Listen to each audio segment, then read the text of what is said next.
Hey everybody, welcome to Geeksvana Live. I hope you're all doing extremely well. We've made it to almost the end of another week, which is fantastic. Been lots of interesting content. We've got it's going to be a little bit different this weekend. We have some videos and another live stream coming up over the weekend. So you haven't actually got rid of me this week yet after this show. But tonight, we're going to be taking a deeper look into the CAA's public consultation on the remote pilot competency in the specific category. So to clarify, this impacts those looking to fly under an operational authorization in the specific category itself. This has no direct impact on open category or recreational flights within it, unless you want to make those flights within the specific category, of course. I mean, there's nothing stopping you as a recreational pilot doing that, of course. As well as looking through the consultation itself in more detail to our brief introduction the other night, we'll be gaining the insight from both Graham Degg, an experienced drone operator who holds an operational authorization and OSC himself, as well as someone who consults with clients on UK drone regs. And of course, we're also going to be joined tonight by Matt Williams, who has now finally settled enough in his new home that he is joining us live, which is absolutely fantastic. Who, of course, is very well known as an RAE himself, and someone who has worked within the industry for many years in many different forms, often right at the coalface, integrating directly with regulators like the UK CAA. So before we bring them in, I just want to say thank you very much to Graham Farah. Welcome to the Very Specific Network. Thank you for joining. I really do appreciate it. That's actually our membership tier specifically for the specific category operators. We do have our first meetup coming up very, very soon, where we're going to meet up and have a chat about some of the things which are issues which are facing operators at the moment. So keep an eye out for that one. That will be announced to you, Graham, via a notification. Should come through via email. Pete Taz Flies upgraded to the Drone Club. Thank you, Pete. And Johnny DRC has rejoined as a drone geek. So I really appreciate it. If you want to become a member, you know where all the bits are, etc. below there. But without further ado, I will bring in my colleagues. How are you guys? Good, thank you. Excellent. And Matt Williams, it's you. Yeah, well good, thank you, eh? Yeah, so is that already a slight tang that I can hear? A little bit, yeah. Got to try and fit in. So for those of you that don't know, Matt Williams, of course, who is the face of UAV Hub, but also the Drone Mentor, has taken a very large life-changing decision and moved across to Canada. So you are in situ now. That's it. I'm down in the basement at the moment in our new house, which is amazing. Obviously, maple syrup on tap. Can't go anywhere without that. Already met our first bear, and yeah, it's all really interesting. I've got none of my stuff, by the way. So I was just showing the guys, like, I'm on my laptop computer now. All our stuff was meant to be. We packed it all up 2 weeks before we left the UK, which was we left the UK 4 weeks ago. With a view to it being here when we arrived, and it has just left the port of Liverpool on a ship on the container. So it's on the slow boat across the Atlantic right now. It's just gone around the southern end of Ireland. So yeah, I just shown the guys, like, the laptop right now is propped up on boxes, literally on cardboard boxes, and I've got like lights and stuff. Yeah, so but I've got my maple syrup, so I don't care. Thank you for joining us. The thing now, of course, is that you can track your container essentially, can't you? You can track the ship it's on and see whether or not the excuses they're giving you are true. Certainly can. Yeah, I know exactly when it's due to arrive in port. So yeah, there we go. So does that mean Matt's ship has remote ID? Oh no, we won't go there. We're ADSB. Yeah, that's it. Yeah, we won't be talking about remote ID, ships or otherwise, this evening. Don't worry, everybody. We've had CJ Drone Photography in the chat has just asked, could you please explain the specific category for those newbies for this live stream and YouTube TAR? Graham, please explain the specific category. It's not the open or certified category. I think that's it, isn't it, Matt? That's it. So essentially, the open category is pretty well defined, and it's those subcategories, the A1, A2, A3 subcategories you can fly in, and certain weights of drones. Then you've got the certified category, which will be things, again, they haven't really specified, but there'll be air taxis and big people carrying things. And then in between, you've got this specific category. But so forget the certified category, but basically, if you're doing something in the open category, which is outside the remit of what's allowed in the open category, you are probably operating in the specific category. So that would be, and I'm going to mention a couple of favourites here. So that would be taking your Mini 2 and showing everybody how it reacts in winds stronger than the manufacturer's recommended rating for wind. That would be a specific category, and you would have to get specific permission from the CAA to do that, which I'm sure all the YouTubers who do it have gone and done. Graham's being controversial already. How long was that? Yeah. How long was that? 6 minutes in. Yeah. 6 minutes in, and we're already hacking off all of our creator colleagues. Hacking away at people. So obviously the specific category is where you will be flying larger aircraft in higher risk situations, and therefore need an operational authorization, or one above that, which Graham has one to fly to 1,000 feet, which is an operational safety case. And of course, you have that via a predetermined risk assessment. So it's really easy. You pass your GVC, get your flight test done, complete an operational authorization, PDRA 01, you put it in, a couple of weeks later, you get your authorization through, no problem at all. Right, that's the stream ended then. Right. Job done. Yes, that's how perhaps it should work, and it isn't always particularly that quick. So as I say, tonight we're going to be talking about this, which is the future of remote pilot competency in the specific category. Now we went through a bit of this on the previous show, but obviously the purpose of this consultation is to share the CAA's proposal for the future of remote pilot competency in the specific category and provide an update on the progress. Now, to me, this feels like, in terms of, if I had to, having read through the accompanying documents, etc., it feels like they're saying to us that we need this in terms of being able to unlock perhaps what the bolt-ons were going to be for GVC. So to unlock beyond visual line of sight and more complex things like beyond visual line of sight, takeoff and landings at airports, etc., and that type of thing. My first question before we even look at the actual consultation document is, do either of you, I'm a GVC holder myself as well, but it's my show, so I get to ask the questions. Do either of you guys, who are obviously highly experienced in this industry, do you think we need a change? Do you think we need to be effectively what could be tearing up the GVC side of things and going across to a new form of certification? I'll put that to you first, Matt. It's a straightforward one for me, as always. I personally would say no. We've spent so long as an industry kind of becoming accustomed now, most people, to the fact that we are now moving to a GVC. And bear in mind, some people still aren't on a GVC. They've still got their NQE recommendation certificates, and that's what they use every year. So we were kind of, for me, it's one of those where we were all sold the GVC as the future, and that would be the driving license upon which you could put ratings and, the building blocks for different things, and go from there. And I think the big piece behind these changes that have been suggested and that, we're consulting on, right? So nothing has been decided yet. I think that's really important for people to know. The big piece for me is that the fundamentals of what we do in the specific category, I think, have been pretty much proven to be safe. And the checks and balances that are in place, I believe, and I think the evidence suggests, are appropriate. For me, looking at all of this extra stuff that we may have to do in the future, I get it from a crewed aviation background, a manned aviation background. I understand it, right? It was strange for me that there was no medical requirements inside the PFCO as it was, the GVC as it is, but there isn't. And actually, I don't think we've heard of anyone, I certainly haven't, and if anyone has, please jump in and tell me, anyone who's had an accident or an incident because they had a medical problem whilst they were operating. I can't think of any that have certainly come to light. Any AAIB reports.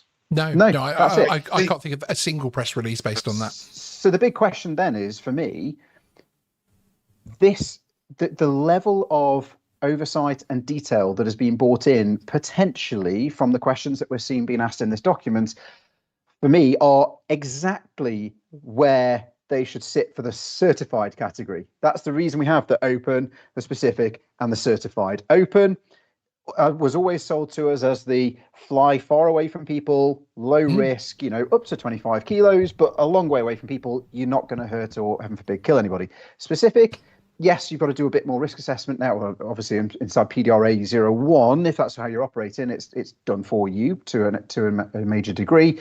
And if you operate within the frameworks, it's not intrinsically safe, but it's deemed to be as low as reasonably practicable, the risks, which is appropriate. If then you're flying bigger stuff, BVLOS, the commercial kind of UAM stuff that's going to be happening in the future, then yes, that is when people will, I think, need to have an RPCA or whatever it is. You'll need a pilot's license. That's appropriate to have a pilot's license for remote aircraft and to have a medical examination for those types of aircraft. But I don't personally think that it's a road that we should be going down, particularly when people have spent so long trying to get their heads around and haven't even finished converting yet. And now we're in a place where we're trying to get people to move over to a different system. It almost seems strange that they're even thinking about, possibly the aircraft that you'll be flying with an RPCA into an aerodrome may be a certified aircraft being flown in the specific category. How confusing do we have to make the system before everybody just gives up and goes home? Very. As Matt said, we had the GVC with the bolt-on concept. The bolt-on concept clearly required something to do with manuals, and I think that's where it all fell down because they realised they didn't really have an answer to that part of it. But we do have a process to do a lot of this, and it's called the OSC process. And when we write an OSC, we write in the additional training that may be required. And we write in how that's going to be assessed and how that's going to be evidenced. If they want to tighten up on that, then we know they can, because they're tightening up on stuff all the time. But there is I don't see a reason, as Matt says, to go to this level of complexity. And it looks as though possibly a desire to shove the GVC to one side, when actually an awful lot of the jobs that were going on people still want a roof survey with a drone, and they won't want that done necessarily beyond visual lines. They don't want somebody to fly in from the next village to do the roof survey. They just want somebody to turn up, put the drone, walk away. And there, of course, there are going to be, there's the A and there's the basic and the advanced certificate on this, but it does feel like it's mixing it up a little bit with the future flight side of things, which I suppose to get there we have to mix it slightly. But yeah, I think they're really, really good points of view, and it's something which I've heard a lot recently since this consultation come out, in terms of people within our own very specific network, etc., who've been emailing me and saying, look, actually, do we actually need this? It's great that we're looking at this consultation, but one of the questions really needs to be, do we even need it? Now, here's the QR code in terms of finding this consultation as well, which I'll leave up for just a couple more seconds there for you to be able to find it. But yes, go on. I was about to say, can I just say, but I know you'll say no, so I'm going to say it anyway. I'm going to do something really uncharacteristic and praise the CAA, because we get a lot of people on the groups bitching and moaning about the fact that, they're asking us this and we cannot complain about the CAA not communicating, and then when they give us an opportunity to communicate, no matter how anodyne and dull a consultation paper is, we can't complain then that they're not giving us a chance to communicate and throw our toys out the pram and say, oh no, I don't like idea. I'm not going to reply because it's a consultation and you never get them changed and all the rest of it. You've got to communicate. If they don't like it, if they don't like what they hear and they want to go, that's fine. But they've also got to report on that. So We've said this all along, haven't we? Every single time there's something like this, I've done it in the past. We've come on and done it as a trifecta, the group that we're trying to create. And I was going to say a threesome, but I was like, no, we can't say that. So it's on the fly. I'm trying to work out. Oh my God, pull up. Terrain. It's a long way to come, Matt, in so many ways. I didn't want to come back to the camera with the three of us then. I wanted to leave it there. But it's super important, right, that everybody gets this, and that for hopefully the first time ever that we get the buy-in from the community, because we're talking about the potential for all this change. It may be that nothing changes, because if everybody comes back to the CAA and the DFT ultimately, I guess, who will be the ones who will decide whether it happens or not. It's one of those where it's like, look, 99% of the people said they didn't want this change and they were happy with the system as it is. And where's the evidence that you need to spend the money, our money potentially, on making these changes? So the only way we can have the weight of that evidence, that body of evidence, in addition to the evidence that I think shows we're safe already, and the checks and balances are appropriate, the only way we can do that is if all of you go away and fill it in with your own. Don't go on the forums and groups and stuff like that and say, what have you put in? No, bollocks to that. Do it yourselves. Put your own thoughts, and that's the point in the consultation, right? Because I can get up, if it was me and I saw all these ones drop in on the same day after the Geeksvana live show or whatever it is. Yeah. They all say the same thing. Copy and paste. That is counts as one, you know. Indeed, and it's important because everybody's experience is unique, and you know you can have two operators with the same operational authorization, and their business use case, and therefore the challenges that these kind of changes would make would be completely different. So it's important because throughout all of those use cases, there will be unique threads as well. And if those threads do build and the CAA see those, they will have to respond, one would hope, and say, okay, we do need to course correct here and that type of thing. And I think that they've set a precedent in terms of the transitional consultation from the point of view that that's heralded as a huge success. Lots of people responded.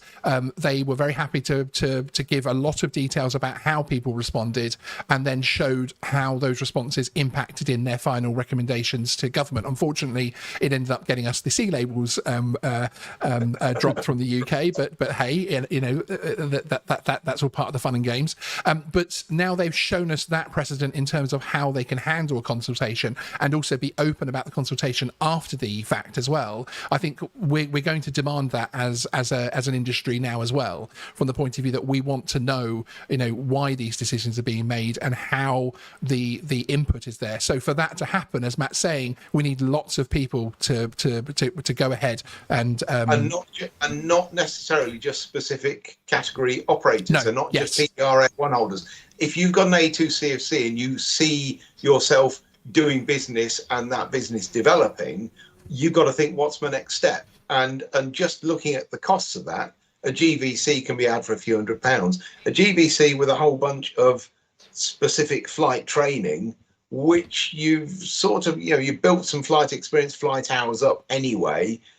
Is that training necessary for the sort of aircraft you're flying? I would say a lot of this stuff that even in the RPCB, it is RPC, isn't it? RPCB is a little bit over the top if you're only ever going to take a Mavic or even Inspire into a complex air. So it's not just people flying under this specific category now. It's those people who may aspire to do so and won't have that GVC PDRA or one stepping stone. No, indeed, exactly. And there is actually, of course, you know, we're in a very unique position now where, as Matt was saying earlier, and as you've both said, that we have PIFCOs, GVC guys are now something else being spoken about in the same stretch of time, and I think we need to be very, very careful that we don't, you know, we've seen those numbers plummet as far as PDRA holders is concerned. From one CAA report to another, it nearly halved, and I think we need to ensure that we're not doing anything else which is going to stop the existing hardworking industry from suffering and from people having to get out or being forced to move into open category or whatever it is. I think we need to make sure this supports business as it happens, and it only happens when it's ready as well, of course, which I think is very important. So looking at the introduction to this particular one, now we're not going to talk through the entire document. There's a few areas that I've pulled out that I want to get the feedback from Matt and Graham on as well, and just to get you thinking in terms of how you're going to complete your own consultation documents. So the background: in July 2022, the Civil Aviation Authority formed an internal working group to develop a framework of new remote pilot competencies for the specific category. The working group, led by the CAA RPAS policy team, team brought together experts from RPAS policy sector, airspace, air traffic management and aerodromes, and the CAA medical teams. Whoopee. The formation of the RPC Competency Working Group was driven by two requirements: to review the current RP competency training system, to assess its fitness to provide safe UAS operations, to establish the future competency requirements needed to enable more complex and scalable UAS operations. So the purpose of this document is to share the CAA's thinking on the future of RP competency and receive early feedback, because as Matt said, there's nothing changing at the moment, from all stakeholders through structured consultation. It is important to consider this document in the context of future UAS operations that may not currently be routine or approved by the CAA. And again, we are in that strange part of the history where we are dealing with air regulation for things that we don't actually do yet, and we're not actually sure if anybody will want to do yet, but there we go. So yes, and their conclusion is that after considerable analysis, including feedback from RAEs, the RPCWG concluded that the levels required RPC competency falls largely into the following operational boundaries. So visual line of sight, as you might expect, complex VLOS and localized beyond visual line of sight operations, BVLOS en route operations, and BVLOS highly complex operations. So essentially what they then said is, okay, we need to break this down and we need to have some new certification to be able to do all of these different types of flights. One of the areas which I think is interesting, because this is and of course we have somebody uniquely qualified to comment on this on the show this evening, is actually what's happening in terms of the training bodies themselves, because of course for this type of thing to happen, they also want there to be an RAE structure review, where there would then be RAEs with basic competency and advanced competency, to be able to approve different levels. This is obviously something, again, they're going to be changing and putting the more into becoming more of a legal thing as well. So there's more legal accountability and that type of thing. But this has to be is this a concern, or is this welcome for current RAEs? Matt, speaking as one yourself. I think it's quite concerning. It's one of those things. So I mentioned this when the CAA brought it up to us a few months ago at one of the RE meetings. I actually mentioned it at the time and said, I think you might struggle on this to get REE buy-in, because ultimately, as the training organisations, it's on us to create the materials and to put ourselves out there and to effectively put our business decisions and business futures on the line by diving in and telling everyone about the GVC and the EASA drone regs and all this sort of stuff, like we did at the beginning of the EASA transition.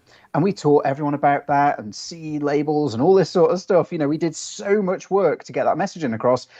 And then I think you know about this, I mentioned it to both of you, right? The day that the CAA announced that they weren't going to accept the C labels, we had hundreds and hundreds and hundreds of people get in touch and say, we feel like we've been missold because we were expecting to be able to do X, Y, and Z in the open category, C1, C2, etc.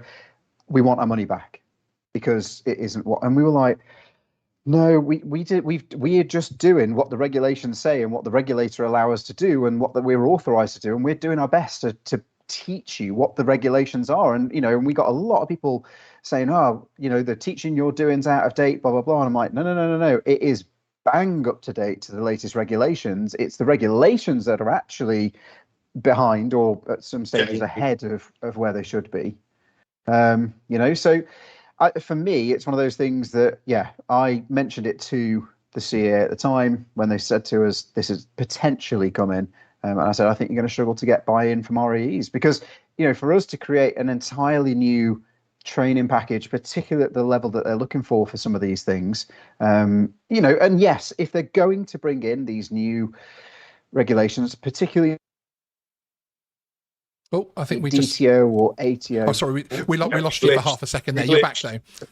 Did you? Yes. I think there's a bear outside playing with a tree branch and hitting the cables. Am I back now? You are. Perfect. Yeah. Okay, cool. Yeah, for me, I think, yes, if we're going to go down the specific route and we're going to bring in all these different competency requirements there, then yes, we need a DTO or ATO style of there will need to be a DTO ATO style training out there. And for those who don't know, that's the in the crewed aviation world, if you want to get your kind of pilot's licenses, whether it's a private pilot's license or a commercial pilot's license or an airline transport pilot's license, all the way up from kind of recreational to professional, then you have to do that training with either a DTO, a designated training organisation, or I think there are ATOs, approved training organisations. And those are the kind of flying schools that are out there, and they're authorised to do different types of training. Yes, we will need that. That's going to be a necessity. But I think the majority doing things like A2 and GVC, it's appropriate at the level it's appropriate at. Should they even have, because I know, and we're going to come on next to talk about this in terms of the actual restructure after we look the future framework, after we look at medicals, but should this even have been something which perhaps was looked at on top of GVC? So actually leave the current sort of systems alone, leave the sort of GVCs able to operate with the PEDA A01. Perhaps there might be a couple of other predetermined risk assessments you could add in there as well, to make things a bit more helpful. But then that would leave a base level, a base area of the industry, and then move on to this, because again there is calls to potentially keep GVC alongside or to give credits towards these and that type of thing, and I just feel like where the operators that are doing all of the business right now, that are doing all of the flights right now, suddenly become quite a small marginal part of what is the new system. Does that make sense? This is entirely my point though, right? Where I'm saying, like, so we've got the open category, the specific category, and the certified category. Those were created for a reason, and those were suggested and put forwards, and the work behind all of that was started by JARUS back, the JARUS group back in 2015, 8 years ago now, right? And it was pretty much firmed up, and it makes total sense. It also, bear in mind, gives us parity with Europe still. And by staying on the kind of GVC and the open categories, not that it has much weight at the moment, but who knows what will happen in the future, right? Now, for me, yes, A2/nothing for your open category, GVC with the bolt-ons for operating in the specific category. That's what it was made for. That's what all the work and legislation and money has been paid for to create and do and to facilitate. Then you move up to the new things, or the higher echelons of the newly suggested things for the specific category. And you know what, then? It doesn't matter to 95, 96% certainly of the people probably who are watching this today, because we're not looking, as Graham says, at doing beyond visual line of sight. We're not looking at flying things that are 300 kilos, doing spraying all over the place. Although, actually, again, that's been proven to be done safely in the specific category under an OSC. It has, exactly. So, yes. It's an interesting one. I'm fascinated by this one, Matt, because I've looked down it and I've thought, okay, well, I do more complex operations because I fly above 400 feet. No, not a thing. Unless it's beyond visual line of sight, it's not a thing. So I go high, I can see it at all times. It's beyond my visual line of sight at that height, I have to say. But people can see my drone from miles around if they got good eyes. But I don't know who's going to teach me it, because I've worked out training course for myself. It does certainly marginalise it. It does certainly. Okay, so medicals. Very bizarre. Medicals is obviously something which is going to be coming up in a very big way in terms of this. Now, based on the research that's been carried out by the CAA medical team and reviewed by the working group, the proposal is to use the light aircraft pilot's medical certificate minimum standards to hold the RPC-A, so the advanced competency.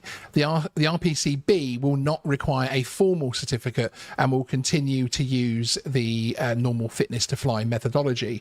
The CAA will continue to review this policy, particularly in relation to increasing use of automation, which may result in a custom RP medical certificate being developed in the future. Okay, that sounds like fun. A separate CAP system detailing how RPs can take advantage of the medical certificate system will be published in due course. A supporting CAP will also detail how general practitioners will use them at the same time. So here we have a situation where it is going to be the advanced guys that are going to need to get the medical certificates, and it's going to be obviously the LAPLs. So it's something which is recognised at least within the aviation industry, etc. It is a standard.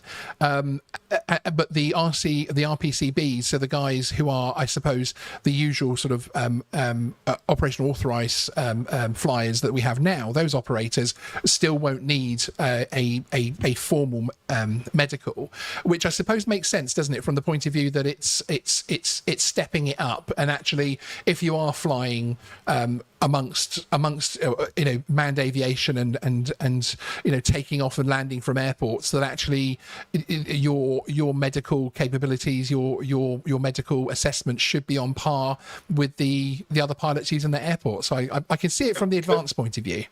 Can I flip it round and say Please. the capabilities of manned aircraft ought to equal that of drones, because manned aircraft, they're not just dropping from the skies, but we all know stories of, and they are true stories of, aircraft, general aviation in particular, people dropping from the skies because they have a heart attack. They've got a medical certificate, all signed off to fly. They drop from the sky because. But again, when the worst happens. Yeah, indeed. But again, even with that system, there's no way of capturing everything, unfortunately. But I suppose the argument is that the advanced certificate holders will at least have gone through a medical process to be mixing it up with other air users, etc. I suppose. And I don't have any disagreement with it. I just think that it is just an interesting point that drones, where we're operating a drone and we have an incapacitation, the drone will just continue to operate, or it will stop and then eventually just come home and land. Whereas manned doesn't do that, technically speaking, the risk lies with manned still. Yeah, although which I agree with, but I also think that we could get bogged down almost sometimes. I think we do in drawing similarities and comparisons between. And I know they're different. Even on the hobby, the recreational side of things, there are bizarre circumstances where we are just not held to the same kind of accountability as anything else, like e-scooters or paramotors and this type of thing. There just isn't any parity. So I think you will literally send yourself crazy trying to find sense in those kind of comparisons, which is a rock bed. I mean, that is a foundation of all of this, which is obviously extremely upsetting. But the future remote pilot competency framework. So the framework introduces two core remote pilot competency certificates: the basic remote pilot certificate, the RPCB, and the RPCA, which is the advanced version. Now, each competency will be divided into two variants: aeroplane, where the primary source of lift of the aircraft is fixed wings, and rotorcraft, where the primary source of lift of the aircraft is rotating wings. These variants allow classifications of novel and hybrid UAS, for example, a fixed wing VTOL. Please don't say that. Please. Okay. In addition to these new core certificates, the CAA is proposing to introduce several operation-specific training certificates that can be added to the RPCA as part of a modular approach. Now, this next part is obviously quite important because it's us at the moment, the General Visual Line of Sight Certificate, which was developed to provide acceptable means of compliance to Article 8 after the introduction of the EU regulation package, which we all know. RAEs may continue to provide GVC courses if they wish to. The GVC would remain an acceptable competency for PDRA 01. However, it will not automatically be accepted for any new PDRAs adopted by the CAA, depending on the operational requirements. The CAA recognises RP and operator investment in training and will introduce a credit system to consider to previous competency policy. The CAA is keen to hear feedback on retaining the GVC as a basic level of VLOS training or phasing it out after introduction of the new competency framework detailed in this document. Now, the very first thing I want to stress on this is a future consultation. So when they talk about phasing out GVCs and doing XYZs and that type of thing, this is future. This is not going to be affecting your next operational authorization, or the one after that, or the one this is going to be a while coming. So if you have a GVC course booked or you have a need, don't hold off. Look at waiting for this kind of thing. Everything's frozen. I think it's frozen for you if you can still hear me, because it's not frozen for us. Yeah, we're good. Okay. You're back. Are you? Okay. I think it was just for you, actually. It's just your internet bugging out for a moment. Yes. So, but this is, I just want to stress that from the point of view that obviously we've got on screen here things talking about the GVC disappearing, but this is a consultation on future operations, basically. So to me, with what we've just talked about with these certificates and with the GVC and the fact that it will still accept the PDRA 01, I don't see why you can't continue with the GVC, as it's something that people have spent a lot of time and money getting used to and are running their businesses very successfully within. One of my personal issues with it is the wording that, okay, it will not automatically be accepted for any new PDRAs, but I certainly hope it will be considered. If I don't see a problem with keeping the GVC there, having these other certificates for people that do want to do these more complex operations, but still adding new PDRAs into the fray for GVC holders. There's no reason why not. And as Matt was saying, it was one of the initial foundations of the GVC.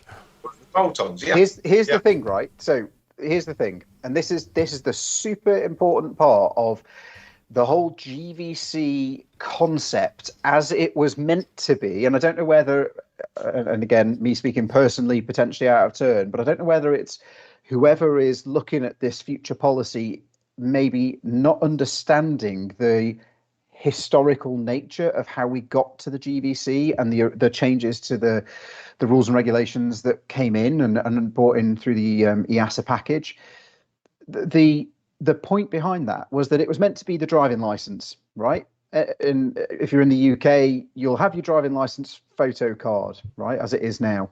And that will authorize you to drive or operate whatever vehicles are stamped onto that card. That was how the GVC was envisaged when it was being conceptualized back in the day. The GVC, that general visual line of sight certificate, the clues in the name, was designed to be the baseline training and qualification that said, right, if you are open category aside, if we're inside the specific category, you get your card, your GVC. Funny old thing, that's why it looks like a GVC. It looks like a card, right, when it's designed, and that's that's it. And that GVC then allows you to, under the baseline GVC, operate under PDRA 01. Okay. If you then did extra stuff, so say you want to drive a trailer, you want to drive a caravan, right? And you are less than 36 years old or whatever it is now in the UK, you have to do a separate driving, you have to do training and a license to have that caravan stamp put onto your driving license. If you then want to go and drive certain motorbikes, you have to go and get a stamp on. If you want to drive certain commercial vehicles or HGVs or LGVs, you've got to get the extra stamps on. That was what the additional PDRAs were sold to us as. So you get the GVC that allows you to do your Class G or whatever it is now in the UK and drive your car, fly your drones under PDRA 01. You want to do something bigger or further or higher or more dangerous, then you go away and get more training. Okay, and I know I know that thing has been removed recently. Bear in mind, I've got an Ontario driving license now, but I was just trying to make a point because the demographic generally of people who are here would have understood that was a thing, right? So, I totally get it. It's not for the caravan thing, but minibuses or whatever you want to do, right? So, you needed to do that. That was what the GVC sold out. So you go and get your different training, you go and do the different qualifications, and then you are allowed to do different things. And some of those things may pop you up into the certified category. Cool. Make those people go away and get their RPCA, put that as a stamp onto their GVC, because that will still be the baseline, and say, right, this person is therefore authorized to fly Class G stuff, whatever you want to call it, PDRA 01, PDRA 02 and PDRA 05, which is the stuff, or under their own authorization as an RPCA. That, for me, makes super simple sense. Wouldn't cost much to implement because, funny old thing, the infrastructure, the regulations, everything's already there because we've spent the last 8 years creating it and the last 3 years implementing it. Yes. I don't know. That's my take on it, and that's what I think. Would it be fair to say, Matt, would it be fair to say that you'd prefer this consultation to be a consultation on the things we might want to do as bolt-ons? as PDRA 02, 03, 04 and see what do we want to how do as bolt-ons. see how interested the industry is in those things. And where does that line sit for the specific and certified categories? That's the other thing. That's it. And some of that stuff could be implemented very quickly, whereas things like beyond visual line of sight, where the infrastructure may not be there, the methodologies may not be there, or the CAA aren't happy with them, those things can wait. But we might know what PDR 02, 03, 04 look like, and they would match industry demand rather than being thrown at industry because that's what they must want. Exactly. And, when we start to sort of move into, looking at the differences between the GVC and the RPCB, as it highlights here, the most significant difference between them in terms of requirements is minimum flight instruction. The proposed minimum requirements are 5 hours of non-global positioning system assisted flying instruction, 5 hours of mission-based flight instruction, and 10 hours of GPS assisted flight instruction. Now, if we do away with the GVC system completely, even if they give credits for people moving forward, that to me sounds like quite a hike in expense, isn't it? I mean, just from it's a lot of hours to spend on the training as well for what is supposed to be the basic certificate, but that's 20 hours of training, highly specialist training, which I don't think is going to be that cost effective for a lot of operators to suddenly work into their remit. So, or for RAEs to deliver either, because actually we had a look at this. It goes deeper than this in the actual training documents, which isn't, I don't think, part of this consultation. Right. But we have it's done on the RAE's aircraft with the RAE's instructor, not on a person's aircraft. So for us, with 7 different instructors around the country, we would need to give them all an aircraft that's capable of doing ATI flying. Well, where do you find that now, unless you buy high-end aircraft? So it's like, well, we're all going to have to buy everyone a Matrice series aircraft at some point. Yeah, you can do it on the I know. Yeah. Or you have to buy old aircraft, but is that more dangerous, right? Yeah. So we've got to do that, and then you've got to equip them with that and a spare, because what if someone and you're looking at, I mean, we costed it out, and you're probably looking at the thick end of $2,500 to $3,000 for someone to get qualified under the new scheme, with the amount of hours they'd need with our aircraft with an instructor. And you just think that is nuts. It's absolutely crazy. Yeah, which is also a lot of money when you factor in the fact that, of course, these people have come. A lot of these people have come across from the PIFCO system into and had to retrain, and I know the crossover course isn't exactly complex or hugely time consuming, which is good to bring you in, but it's still something else that they've got to get used to then be throwing that at them. So I personally, from my opinion, and the feedback that I'm getting from a lot of operators as well, is that the GVC does need to stay there, and this sort of, it will not automatically be accepted for PDRAs is okay, but it should certainly be considered for any PDRAs which are a suitable risk that were originally intended to be bolt-ons, etc., for the GVC. And I don't think somebody would mind putting a couple of extra hours training in, and as in flight training, and also a few more hours in behind a desk, learning about a bolt-on for their existing GVC that's going to give them another specialism, because they're choosing to do that. But having a system where you have to go through all of these, and this is one of the biggest issues in terms of where the emails that I'm getting, the messages that I'm getting from our very specific network members, etc., that they're very, very concerned about here. And that, of course, is because we're not talking about the theory. We're not sat theorizing about what if we could magically have the best competency system possible, what would you have? We're talking about how do real world operators who are currently feeding their families, running their businesses right now, how do they transfer across to this, and how do they plan for the future? And things like, do we just get rid of and I know I'm being flippant in saying it that way, but do we get rid of the GVC system concerns me, because I don't think there's necessarily a need for it. The looking at this, there's actually, I would almost say there's a need for the GVC to be there, which of course, hopefully, that's a genuine question in this consultation.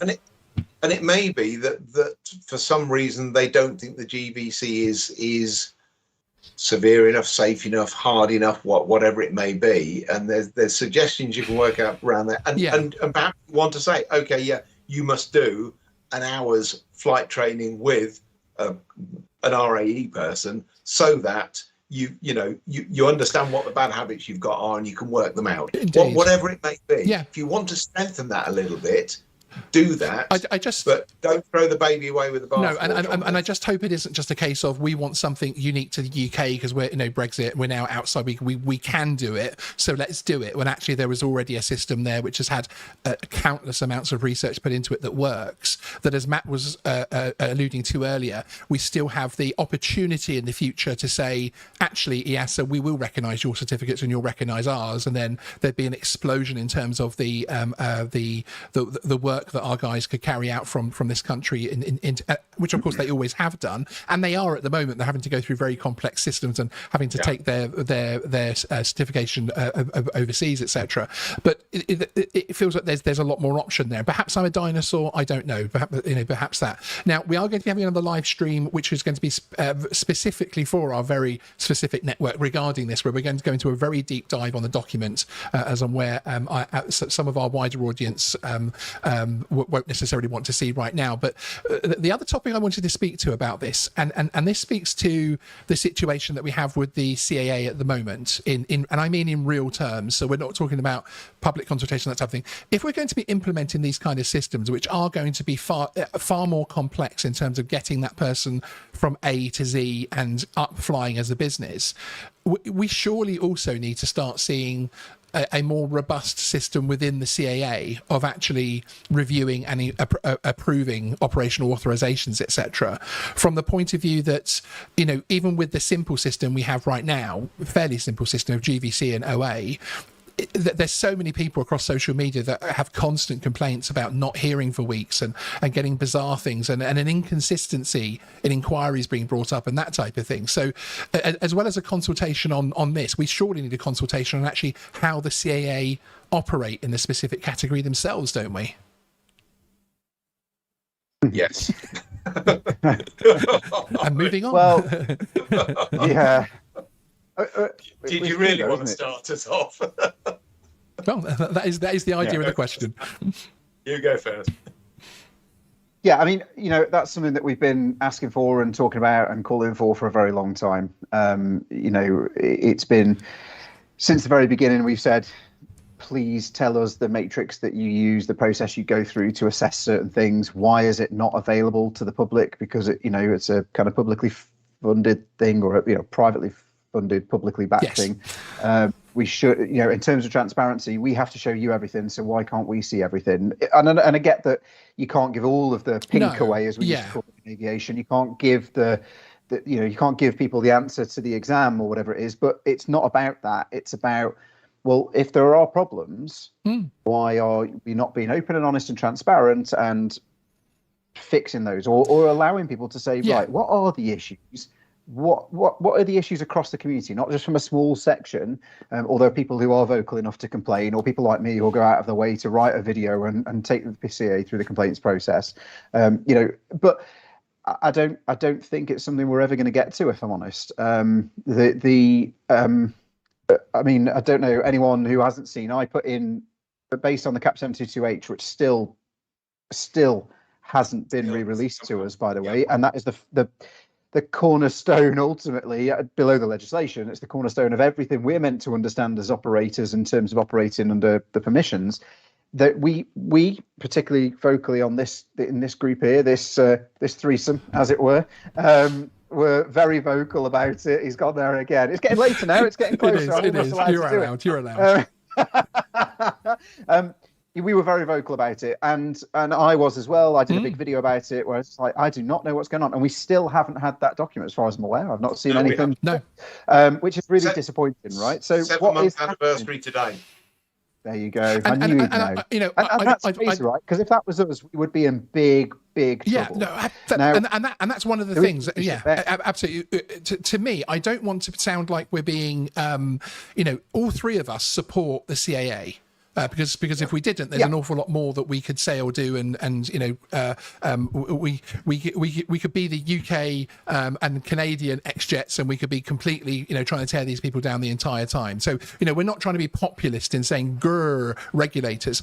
All we want to see is if they want us to have confidence in what looks like a potentially exciting system if they get it right, especially if they do keep GVCs and allow new PED arrays to be added to those, at least consider it, then we need to have confidence in the system itself. And the current system. And if we don't see even this fairly simplistic system of the GVC system working, an OSC system working in a formatted way that you can run a business on, and you can say, I know if I put it in, this is going to happen and that's going to happen, and that three different people don't get three different answers to the same issue, then to me, it starts to have a little bit less confidence that where is this going to go, because it's like what percentage of this will actually work in the real world, and that's where I want to see it. And I have a lot of faith in a lot of people who work within the CAA, and I think there is a really strong body of people who want to do the job the right way. But I do sometimes wonder if there is a cultural issue in terms of whether or not it's something that needs addressing at a much higher level outside of the RPAS units and that type of thing, and we need to look at from an actual culture point of view.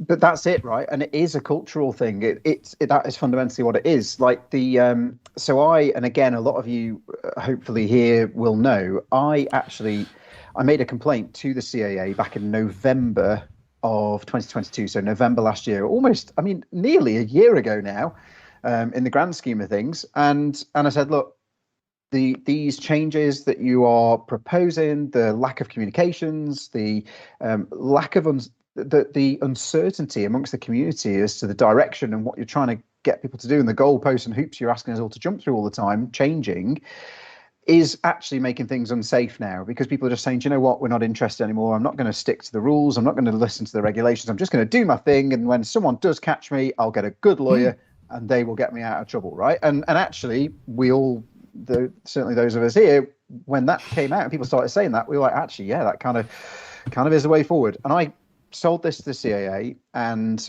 I requested a conversation with the chairman, who is an ex-Air Force officer. I've had kind of fireside chats, as they were called in the military, with him, Sir Stephen Hillier, in Whitehall, when I was an officer in the Air Force myself, very constructively, and in a group, not just me and him, and then that's how we did business at that kind of level. I wanted to chat with the chairman or the CEO. The CEO is changing over, so it's all a little bit complicated, but I was told, okay, no problem. What's it about? Well, it's about flight safety, because this is now going to be a big problem if people start ignoring the rules, and we've got evidence that they are. And that, okay, cool. And it was left for 6 to 8 weeks. And I said, look, guys, what's going on? Why has no one got back to me about this? What's the sketch? Right, okay, cool. Yeah, we can't give you a meeting with the CEO or the chairman. They don't take meetings. What? Okay, even about flight safety, because that is one of your 4 main priorities at the moment, and that's one of the things you're charged with. Yeah, no, we're not. They don't do meetings with customers. Like, we're a bit more than a customer here. This is a concerned private individual, one of the key stakeholders, and someone who's affected on both sides of this in the manned and unmanned world. And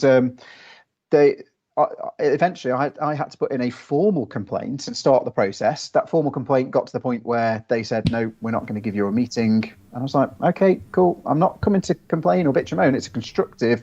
These are the 3 things I need to talk about, because this is what's going on. And then it got raised to, I think it's called a level 2 complaint, where it got pushed to someone else. And eventually they came back and said, no, they don't do meetings with with members of the public, or private.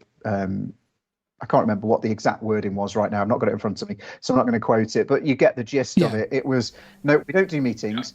So no, you can have a meeting with the RPAS lead, and that's it.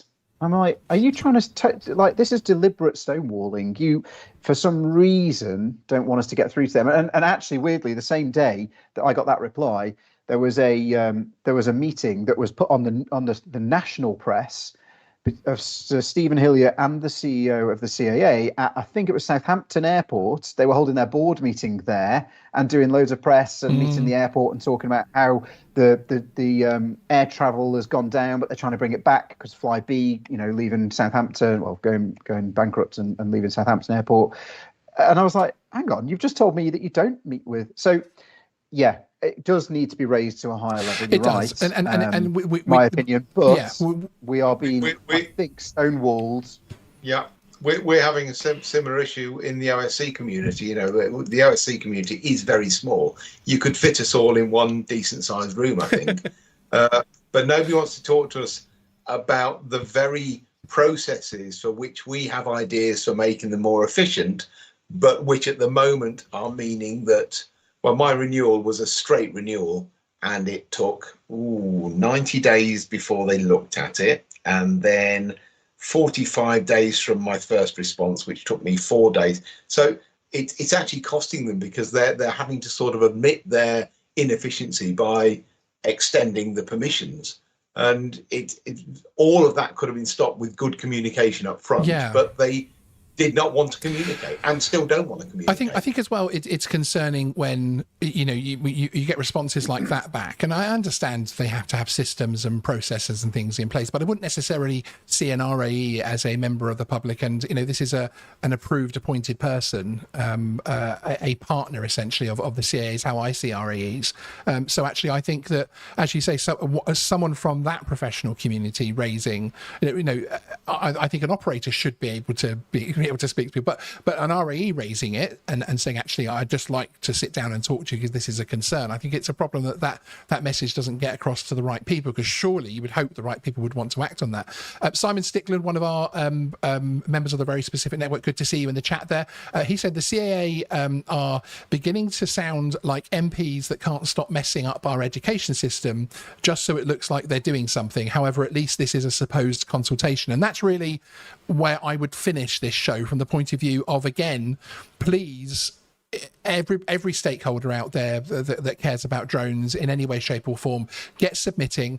It's a very simple process. On the link in the description, you go along, you open the page up, and you can literally agree or disagree line by line. They give you numbered lines and raise different points about the different things. I'm about a quarter of the way through mine so far, and I am going to be having a live stream where I'm going to go through that document in detail with our Very Specific Network. So if you would like to become one of the members and be in on that and have a chat about it, probably me, myself and Graham, as we love delving so deep into these kind of things, then there's a link in the description as well to become a member.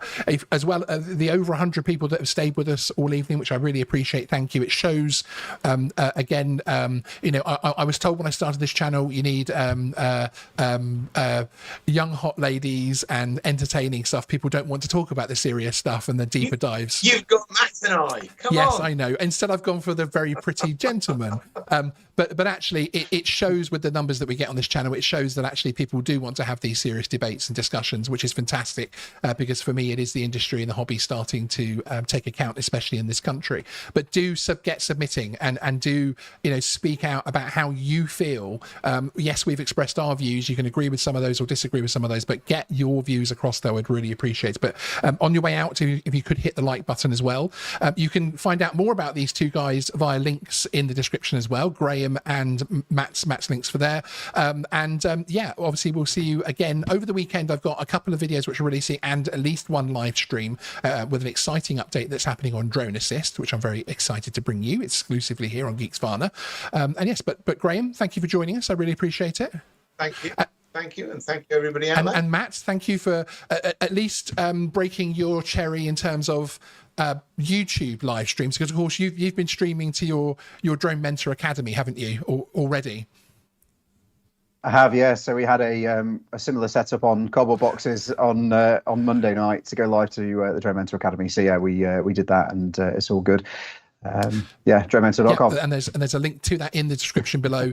Do go along and have a look, and especially if you're in the business side of things, and obviously there's a lot of talk about regulation, a lot of assistance about regulation. Matt has spent many years helping people with that, but the drone mentor side is really looking at the more the business mentor side of things, and I've seen some really dramatic changes in there from people that kind of have sort of fairly disorganized. I've got all my regulations sorted, but how do I actually run a drone business now? To guys that have now got they've got trailers for their business, promotional trailers and things like that. And I've seen some of your students go out and get some really, really exciting projects from developing the techniques they're learning with you. So it isn't one of those things that's a hard sell for me in terms of recommending people go along and have a look at it, because I'm seeing the evidence, as it were. So yeah, that's it. And it's a really interesting community, and everyone's it's something totally different, because there's nothing like it out there. You even have your own, help each other, and everything's really positive. You even have your own social media. You don't have to go to a Facebook group or anything. You even have there is a private social media group just for those people to, and they're all saying, I've done this week, and others are giving ideas and that type of thing. I think it's great. So and it's totally free to join that as well. So exactly, which is fantastic. Okay, there we go. That is the stream for Friday evening. Get submitting those consultations. Please hit that like button on the way out, and if you're new, please do hit the subscribe button, and we'll see you next time on Geeksvana Live. Bye.